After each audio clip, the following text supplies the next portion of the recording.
এটা হচ্ছে প্লাগেট মার্ক। বডিতে আমরা প্লাগেট মার্ক, এটা মূলত ফ্রন্ট পার্টে করতে হয়। এখানে প্লাগেট মার্ক, এটা পজিশন সাইজেস পজিশনে মার্ক করতেছি। এই প্লাগেট মার্কের পরে আমরা হচ্ছে এখন শোল্ডারে যাব। এটা হচ্ছে শোল্ডার জয়েন্ট।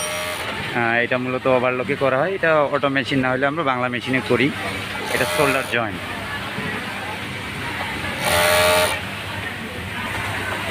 এটা কেয়ার লেভেল স্টিচিং, এটা মূলত আমরা অটো মেশিনে করতে পারি, কিন্তু এটা মেশিন সংকটের কারণে আমরা বাংলা মেশিনে করি।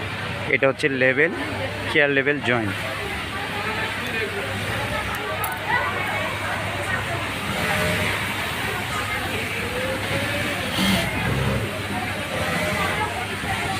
এটা হচ্ছে মূলত কেয়ার লেভেল পজিশন। এখানে মার্ক দেওয়া, যে এখানে একটা মেজারমেন্ট, তো এই মেজারমেন্টের কারণে এই গাইডটা দেওয়া হয়েছে।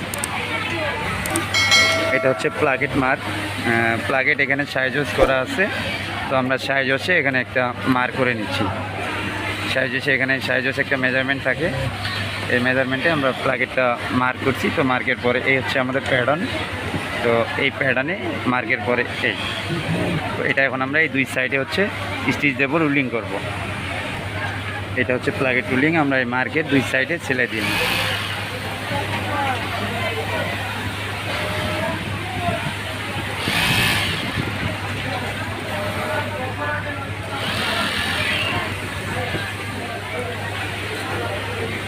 প্লাগেটটা এখন আমরা বডিতে জয়েন করব।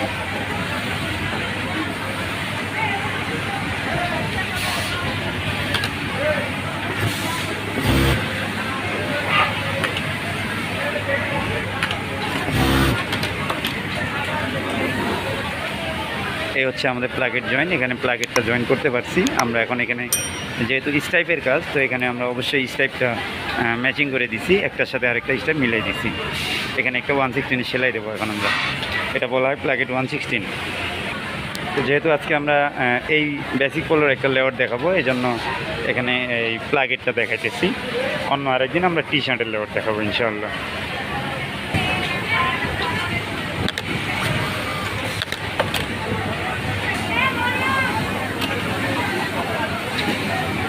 এটা প্লাগেট ক্লোজিং, আমরা যেটা মূলত কাঁচা মারা বলি, এটা গার্মেন্টসের ভাষায় আমরা কাঁচা মারা বলি। তো এটা হচ্ছে প্লাগেট ক্লোজিং।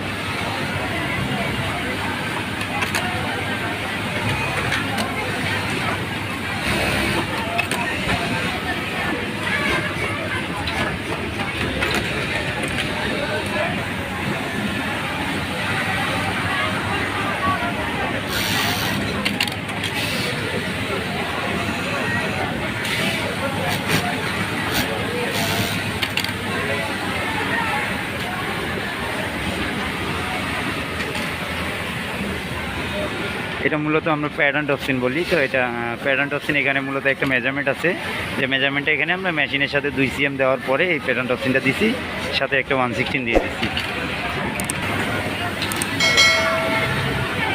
এটা মূলত বক্স স্টিচ, প্লাগেটের সৌন্দর্যের জন্য বক্স।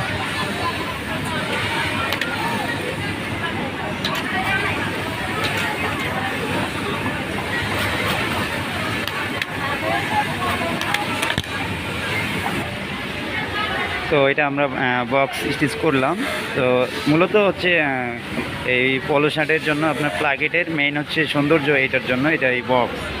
এই বক্সটা হচ্ছে আমাদের পলো শার্টের বিশেষ একটা গুরুত্বপূর্ণ স্থান। এটা হচ্ছে একটা মূলত পলো শার্টের সবচেয়ে সৌন্দর্যর একটা মেজর একটা জায়গা, মানে ক্রিটিক্যাল একটা প্রসেস এটা বক্স। তো এটা করার পরে আমাদের এই হচ্ছে বডি, এই বক্স করলাম আমরা। এই বক্স পর্যন্ত আজকে এই পর্যন্ত। তো আমরা এর পরের প্রসেস দেখাবো। এটা মূলত নেক রিপ।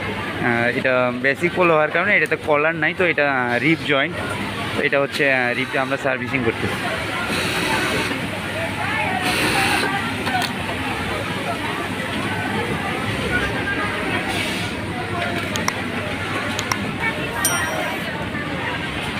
এই রিপটা সাইজ হওয়ার কারণে এটা আমরা একটা মেজারমেন্ট দিয়ে এটা সিজারিং করার পরে এখানে একটা নেকের জন্য মিডিল মার্ক দেওয়া।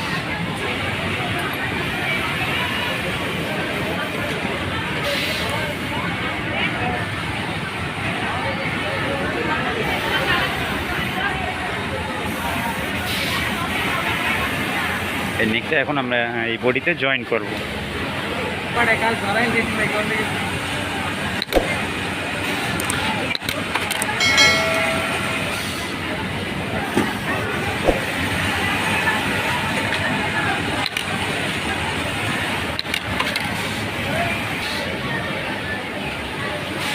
তো আমরা এই নেকটা এখানে যেহেতু কলার নাই, এটা আমরা নেক রাউন্ড নেক, ব্যান্ড কলার জাতীয় একটা নেক।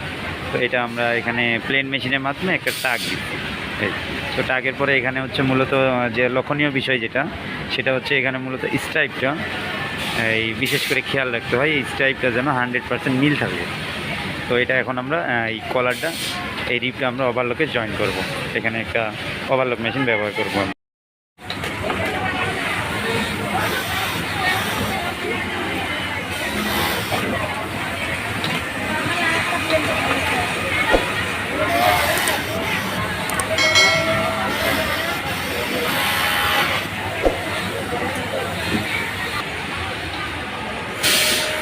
তো আজকে আমরা এই পর্যন্ত দেখাইলাম। এখানে হচ্ছে কলারটা জয়েন করার পরে এই হচ্ছে বডির গেট আপ।